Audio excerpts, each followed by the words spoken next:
Well, hello and welcome to the Radical World Podcast. I'm Jose Leal. Matt Perez, my partner, is not here today, but we do have Dave Rosenberg.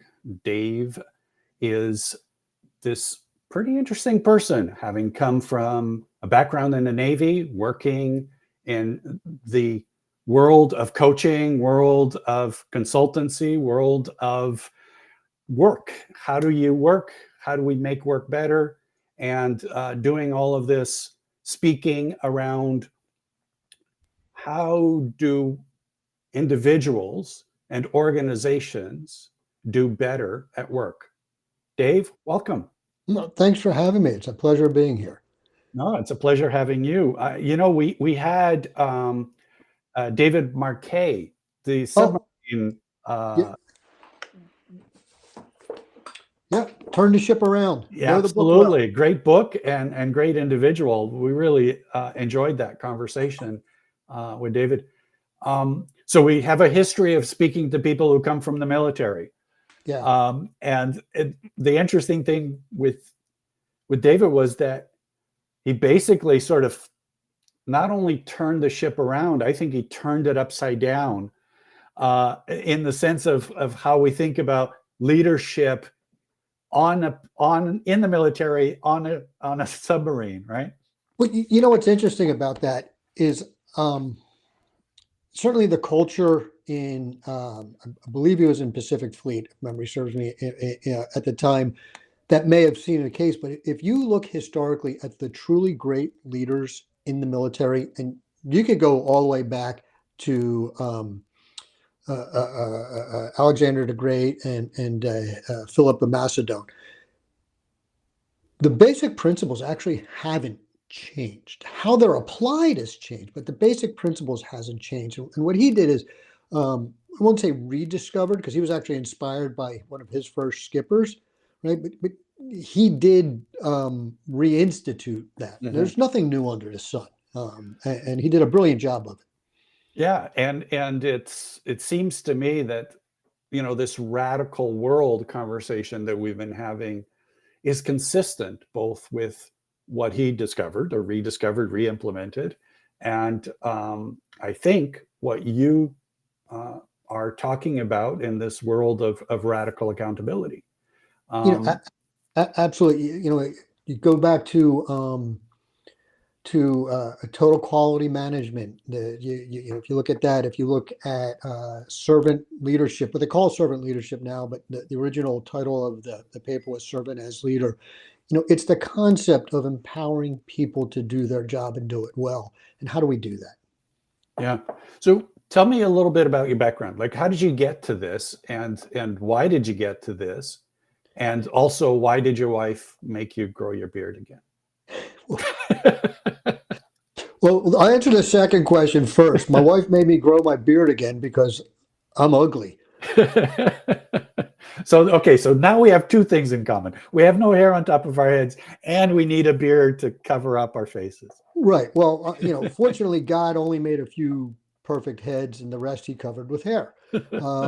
And which is the same reason my face is covered with hair, right? Because the head might be perfect, but the face not so much. No, my when I met my wife, I had a mustache, but very quickly after we met, within months, I had grown a beard again. I was beardless in the military, of course, in the Navy, but most of my adult life I've had a beard.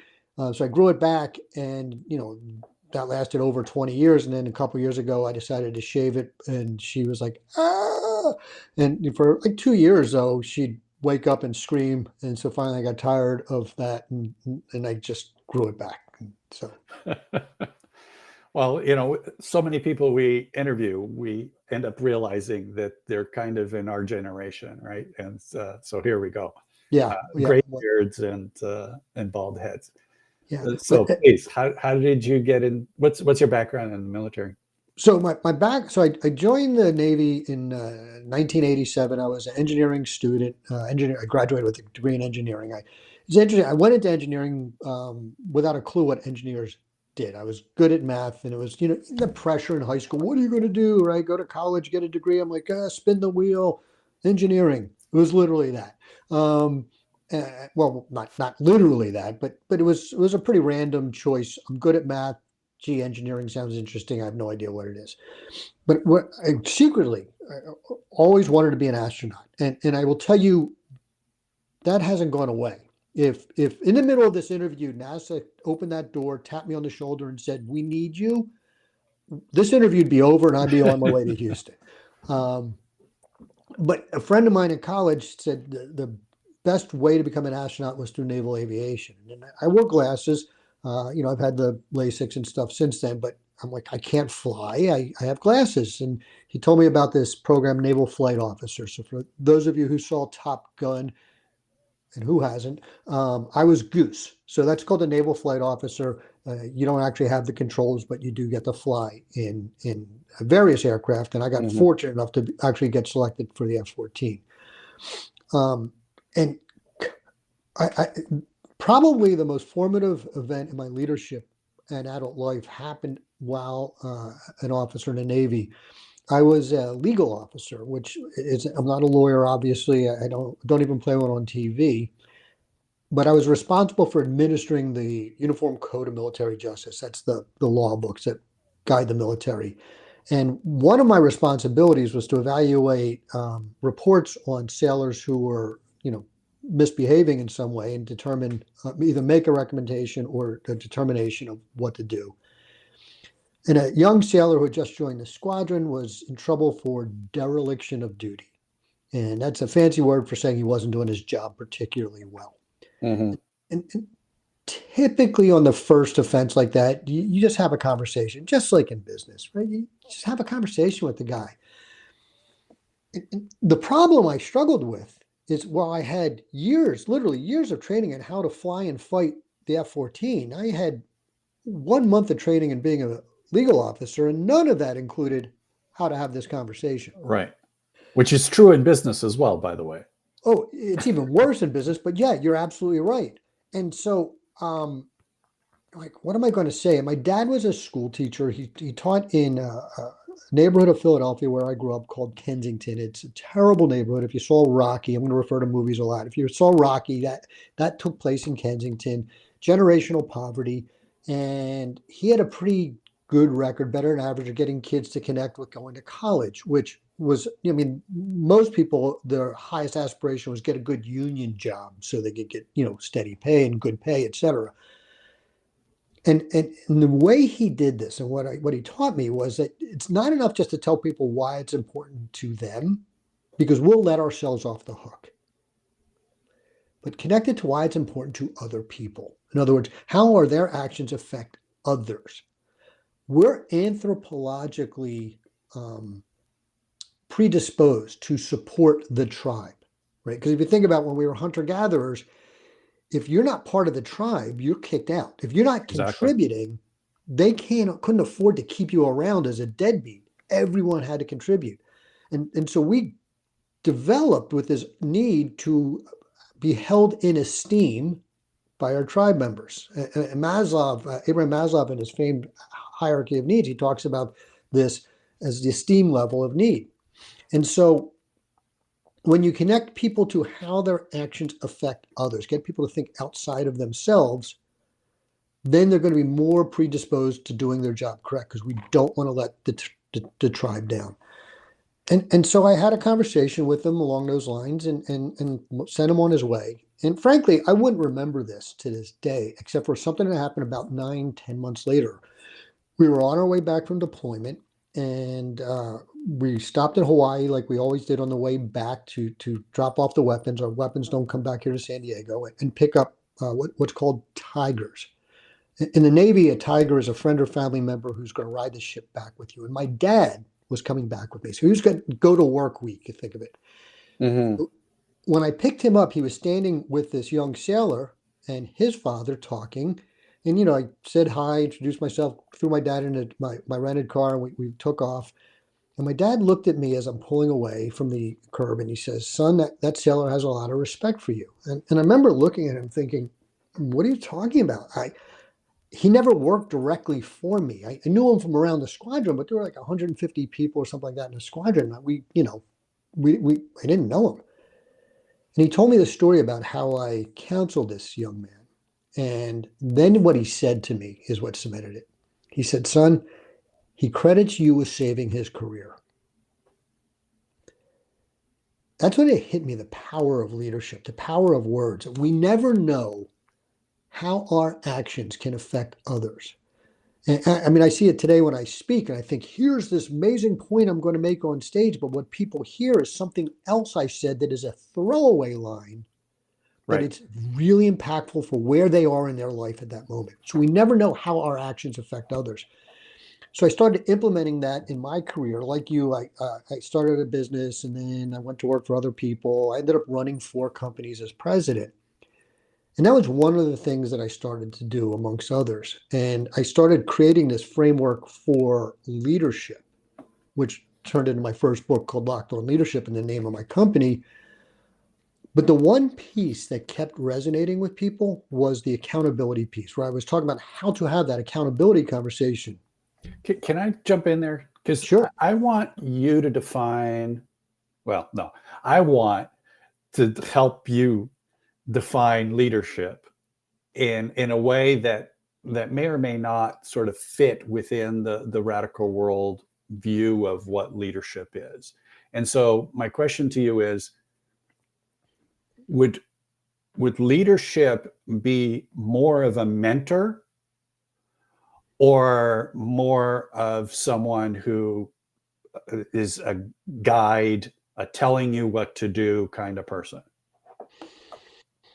The answer to that, so I mean, to me, that's not defining leadership. So let me first define my definition of leadership. Fair enough. Leadership is about assisting people to be the best version of themselves they can be in every situation.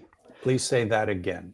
Leadership is about helping people be the best version of themselves they can be.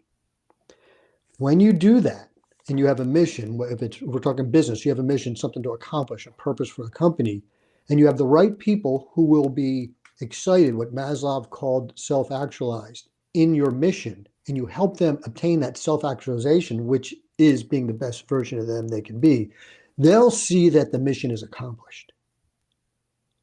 Right? So a business strategy and leadership strategy are 2 separate things when we need both. And to me, the leadership strategy, the only leadership strategy, is help people be the best version of them.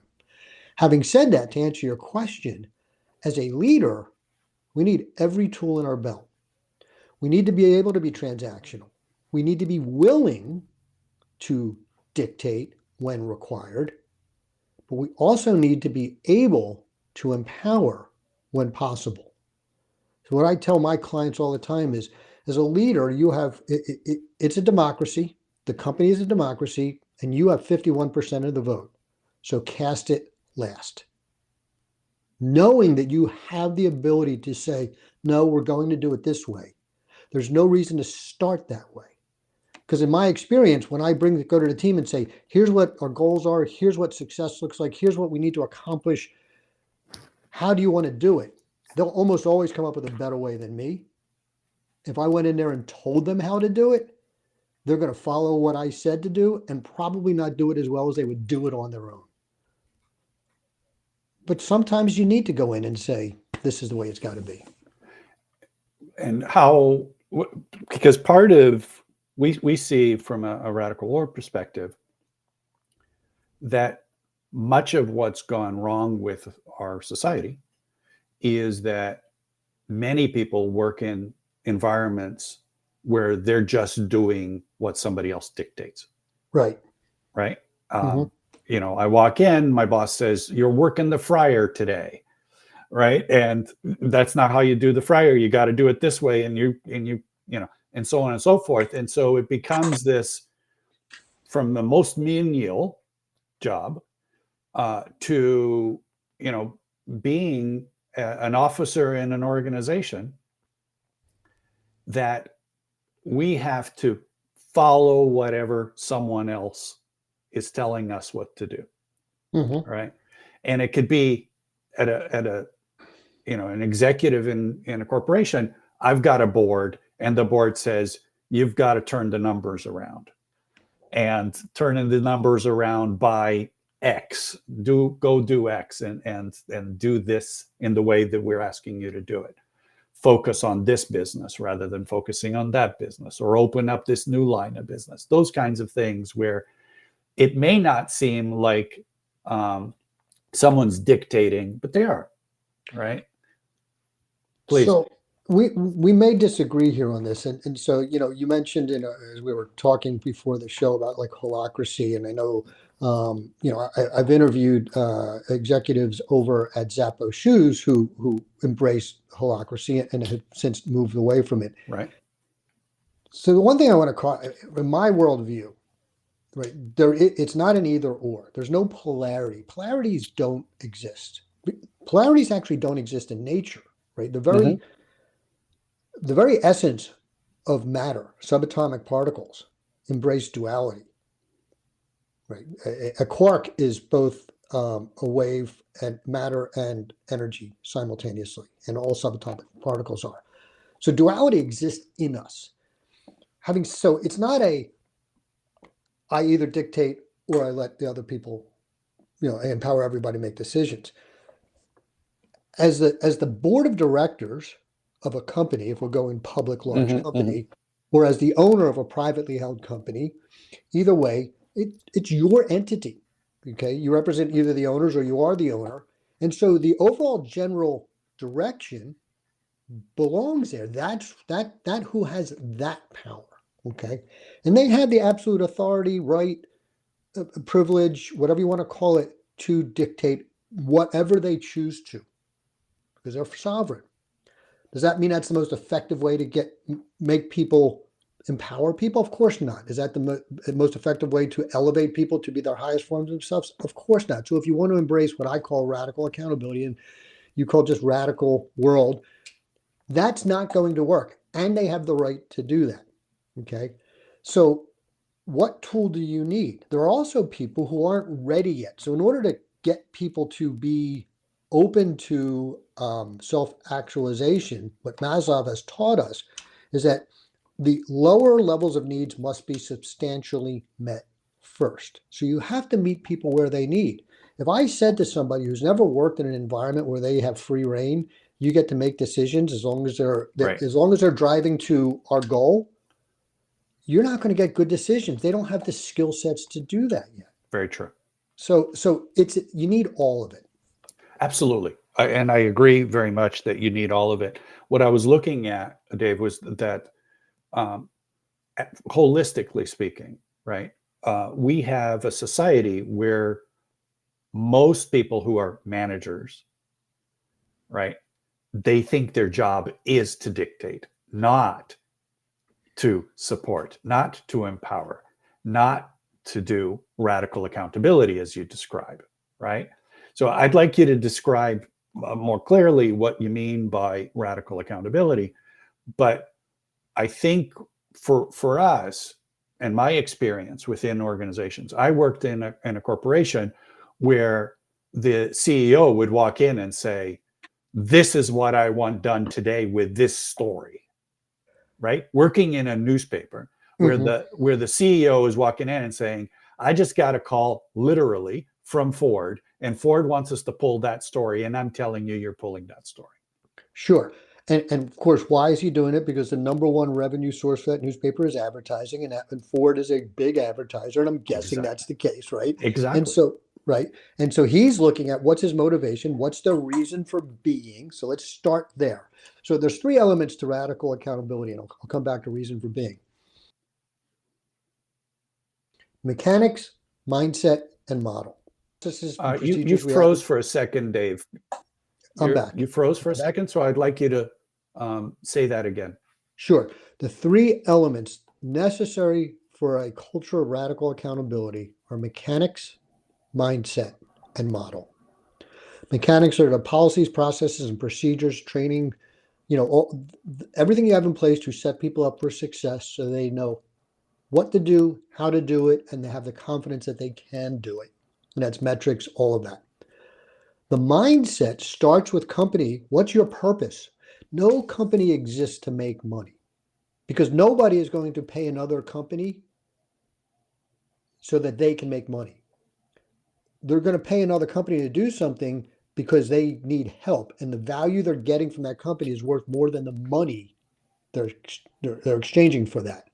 Right? So companies exist to fulfill a higher need for others. Right. The mindset of others is what I'm trying to get at here. And then within the organization, we have to have that mindset of how our actions affect both our coworkers as well as the other stakeholders, the customers, the vendors, the whole ecosystem. And then model requires that our leadership, those we see around us who, there is a hierarchy, are actually following the behaviors that they are espousing you do. So in your particular case, what's the mindset of the owner? I have to make money. And so now everybody is going to kowtow to that, which doesn't fulfill you. So now you start to shut down. It's like, I can't be self-actualized making money for somebody else. What that means nothing to me. And so that becomes anathema to creating a culture that we're talking about, where people eagerly and excitedly do what they're supposed to do when they're supposed to do it. And I love your little framework there of those three things, because I'd like to dig deeper into each of those if you don't mind. Absolutely. So the first is the mechanics. Mm-hmm. You need to know how to do something in order to be able to then execute when you're motivated to do it. Correct. And even before how, first we need to know what, right? So really good, accurate job descriptions. What are you responsible for? Because, again, we go, I get the job to meet the basic Maslow's need of physiological needs. This is how we put food on the table. We all need that. So it's really important to me that I keep my job, right? Which is the safety and security level, which is where we're working here. And when you tell me you hired me to do X, I had a client once who hired a office manager, but the office manager's real job was doing bookkeeping. So the person he hired had skills as an office manager, but not as a bookkeeper. She was on shaky ground. So we ended up redefining the job because it's not really what they needed, right? So having accurate job descriptions, what is required, then having the training, how do I do it? What's expected of me? What are my metrics? And that training is formalized with testing. So when you finish the training, you have the confidence to know I can produce what I'm supposed to produce in the time frame you're asking me to produce it accurately, correctly. So now it's sort of like, I can do my job. Now I can focus on doing it. I would frame that a little bit differently, because we talk about peer-to-peer organizations, Mm-hmm. meaning that rather than thinking that I have somebody who's going to train me, that I have access to information that will help me learn what I need to do, what it is that I do, and which I wholly agree with you, but what's my role? So I get to partially, not fully, but partially define what my role is along with my team, so that it isn't dictated to me as here's what we want you to do, but here's where you fit within what we need done. And that ability to collaboratively define a role, so that and to keep that role changing and updated. Because one of the things that happens is that we calcify a role, and tomorrow something else is needed, and I no longer have a definition for that. Who's going to do it? The job description doesn't change until, there's a step change a year later, 2 years later, where somebody says, well, we're going to give you a new role. But things have changed a lot in that period of time, right? Yeah. And, this is really an interesting conversation. And I think in the right environment, that certainly will work, right? Can work with the right people. The challenge can be, though, that not everybody, in fact, very, very few people at this stage of the game are equipped to thrive in an environment like that. We are, anthropologically, we are pack animals that recognize a hierarchical structure. There's an alpha, a beta, all the way down to omegas. And when we get into an environment, this is where group dynamics really fits in, forming, storming, norming, performing, right? And that's people vying it out in that pecking order. Where do I fit in? Right. And how does that work? So if you have somebody who's not real self-aware of who they are, so you or I can walk into that, I think, environment and do okay, but other people, they need to be brought along. And But we have to be careful when we model those things that you've just described, because we've come to find out that the alpha doesn't actually lead at the front of the pack when we're traveling in the case of wolves. right. It actually goes in the back to protect and to make sure that everybody doesn't drop off, that no one gets lost, and so on and so forth. Our view of the alpha as strictly the one that is threatening us from this centuries of really defining things from this place of, Darwin's the fittest. Oh, that's what happens when I do this. Yeah, you're on a Mac. I know. I can do the same thing, right? It's not, there it goes. There Well, you no, go. it's just getting to, but we could do this. So I think there's I agree with you. I agree with you in general, for sure, that most people are not ready for this. And we have to upscale the way we organize in a big way to help people get there. And I don't think we're going to transform the average organization to become what we're talking about, a radical organization, a radically accountable, or a radical world where most organizations are radical.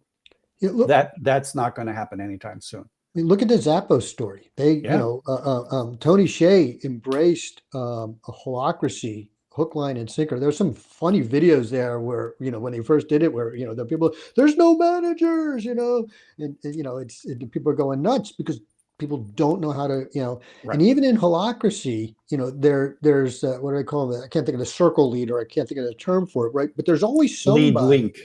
The lead link. Thank you. Yeah.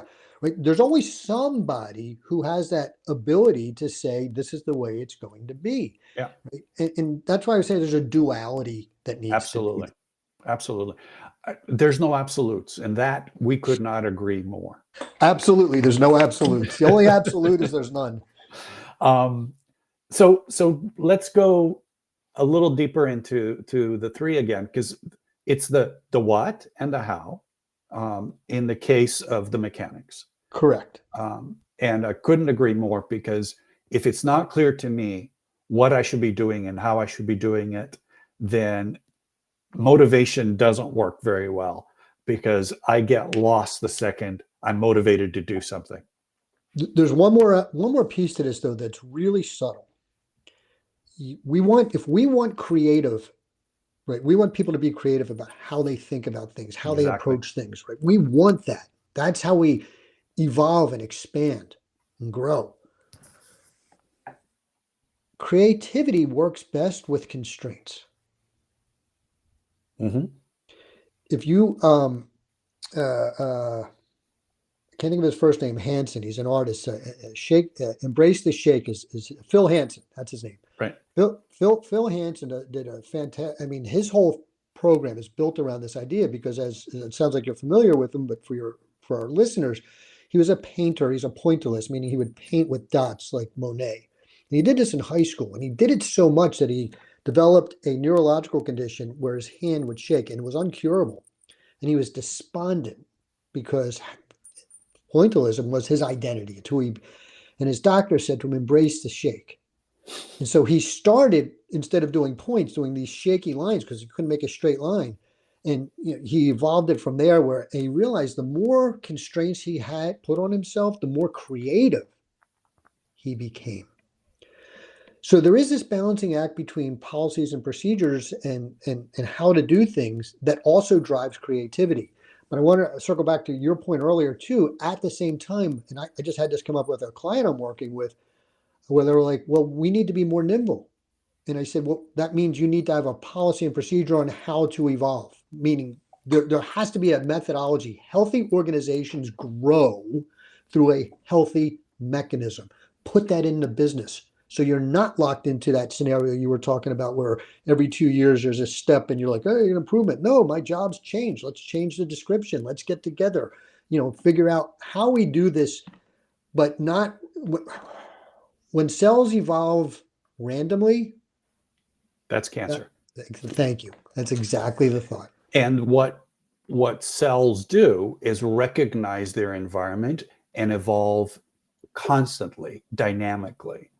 And so as an individual and as a team and as an organization, we have to recognize that things are moving, things are dynamically changing, and those things are the constraints that we're living in, both what our capabilities are, what our market is, what our situation is. And when we don't understand that those constraints are actually beneficial to our behavior, and either we don't deal with them by adapting to them, or we ignore them completely, then we end up not being creative. So the motivation, what we've found out, back to research again, is that if you're asking somebody to put bolts in a car, more money works just fine to motivate you. But when we ask you to do creative things, more money actually demotivates you. So there's a lot of research around what motivation works when we're actually being asked to be creative versus simply being physical. Yeah. So this is why I distinguish between motivation and inspiration. Those people conflate those two all the time, and those are very distinct and different in my world. They both can achieve the same result, get somebody moving in a specific direction. But motivation for me, my definition is external. When I was in college, I used to go rent horses in Bucks County outside Philadelphia. There's this Tyler State Park. It's a huge, beautiful, grass forested park. Right outside that was a stable, and I'd go rent horses. I didn't know anything about horses. I didn't know how to ride other than general concepts. And stable horses typically are nags that have been poorly ridden by people like me who don't know what they're doing, and so it's hard to get them to move. And I would have to give them the heel, and they would maybe go into a little trot, and then as soon as I'd stop, they'd stop. Right? That was motivation. One day I rented a horse named Skittles. Now, Skittles, when I first got on his back, he was all over the place. Getting him to move was not the issue. Getting him to move where I wanted to, right, that was a different story. So he was inspired. His desire to move came from the inside. I had to learn how to channel his inspiration in the direction I wanted to go. Right. So when you talk about people turning a wrench and you pay them more money, you're motivating them. And the moment that money goes away, that wrench turning slows down again. Right. How do we inspire people to turn that wrench? So we use different language. I really like your language. Motivation, as in motivational research around what's called intrinsic motivation. I actually think a slightly different way, which is to say, well, actually a polar different way, which is to say that intrinsic motivation is what I think you're describing as inspiration, and that external or extrinsic motivation is actually force. Sure. Right? That we're forcing you to do this by the fact that you will not eat tomorrow if you don't do this, because we're going to fire you if you don't actually meet the targets that we're setting for you.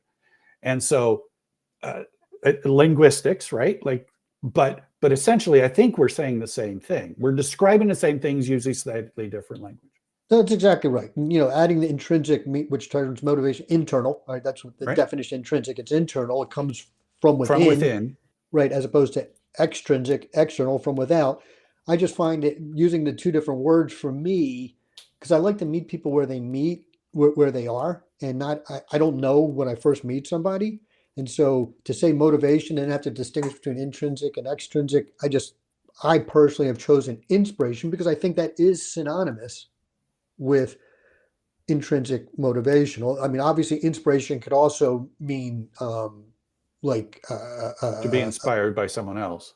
right, or to be well, but that still is internal, Hmm. right? But it could also it could be inspired by God, right? So it could be Right. this sort of paradigm shift, like moment. That's also an inspiration. So again, communication is not perfect. If it Yeah. was, No, we wouldn't have this absolutely. podcast. That's the beauty of language. I'm just cautious of the fact that we've got about 5 minutes. We're trying to keep it to around 40 minutes, and I want to go through both a little bit more detail on those 3 points, but also sort of a bigger picture on radical accountability and the work that you're doing. I know you're having some upcoming events as well in the next few months. So can you give us sort of a little bit of the bigger picture and then fill in the holes in that?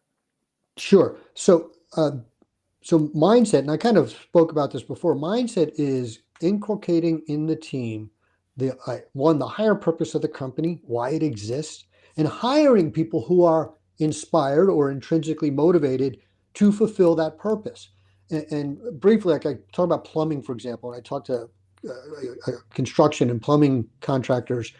Right, plumbers are responsible for the creation of civilization.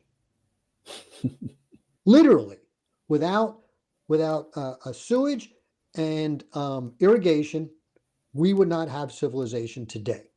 And so, how many plumbers, when they're hiring people, somehow build that into their messaging so people go like, "Wow, I'm part of this legacy, and I can help." Right. So, what's your higher purpose as a company, and then making sure people understand how what they do on a day-to-day basis drives that higher purpose. You You've do you've that. you've heard of that the little story, the vignette of Kennedy walking through NASA and stopping a lady that was sweeping the floor, mopping the floor, and asking her what she does there, which was obvious. And she says, "Well, I help astronauts get to the moon." Yeah.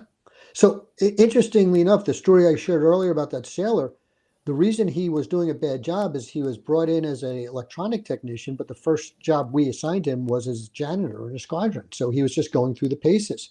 And what I explained to him was how he is affecting the morale of everybody else. And we're getting ready to go to sea, and we were working long days. And right, so that changed for his mind. It's like, Right. wow, wait a second, this is more important than I thought. That's beautiful. Thank you for that. Yeah, so that's mindset. And then the model, in some ways, is the most important. It can't, all three of these must be present, but if you want to undermine everything else, then have the message, do as I say, not as I do. You must be the person you want your team members to be. They will never behave any better than you do. And so you have to, if I want my team members to grow and become self-actualized, I need to be on a mission to grow myself and to look at myself hard in the mirror and to become the best version of me I can become every single day. And if I succeed today in becoming the best version of me today, that just means tomorrow I have to become an even better version of me. And I have to continuously to do that. We And those are, are, as humans, we're pattern organisms. We just yes, follow other patterns. That's all we do. right. And we're predisposed to follow the alpha. Exactly. So, And when we say the boss is the alpha, and the boss ends up being someone who goes around beating on people, then that's what we do to each other. and worse than that, if you ever watch The Dog Whisperer, okay, with Cesar Millan, because it's so applicable. If the boss is the humans, the pet parents, right, and they don't assume that alpha role in a healthy, balanced way, then the pack, somebody in the pack is going to assume it, and they're not going to do it as well because they're not truly the alpha. Right. Well, nor do they evolved to lead a multi species Right, gang or group or whatever is the right way to frame that. right. And then So I it, love the it, way that you're talking about that. Yeah. yeah, and then of course, for in the human world, in a business, what happens is somebody in the company right, becomes that central alpha, and they're taking the company a different direction than the ownership wants to go. And now you have conflict, conflict, conflict. Now, there's nothing wrong with conflict. It's very healthy when it's very healthy. Right. But you have to have that mindset. If it's within the mindset, then it's healthy. Correct. But if you're off on some tangent, then that becomes Dave, I feel like we're like sort of getting to the point where we really want to be talking, and we're running out of time. So tell us a little bit more about Radical Accountability as a book you're writing. Is that correct? Yeah, it's going to be my next book, Radical Accountability. Hoping for a late 25 or early 26 release date on that. It's still in the work. And so, what I invite you to do is to join my newsletter, which is lockedonleadership.com/newsletter. And you'll know as the book gets closer to that. And also, I'd love your stories of accountability to add to the book. And as a gift, if you do that, by the way, I've got several resources available. There's a whole white paper, 20-page white paper on radical accountability you'll have. There's a self-assessment you could take that I've created. If you want my first book, Locked On Leadership, the Tactical Business Guide to Creating a Culture of Consistency, Courage, and Caring, which is really the primer anyway, there's a link there. I'll even, if you want a 30-minute debrief with me about what's going on in your business, happy to do that. The other thing, though, is in September, I'm going to have my inaugural, I call it Command Expedition, Leadership Lessons from Iconic Battlefields. We're going to London to look at the Battle of London and how Churchill led and how Eisenhower led for preparation for the D-Day invasion. There'll be more information coming out very shortly on that. So join my newsletter, and that's going to be a small select, no more than awesome. 10 people. That sounds like trip. So you're really developing a conversation around this radical accountability. And I like that little framework. It's a simple way of doing it.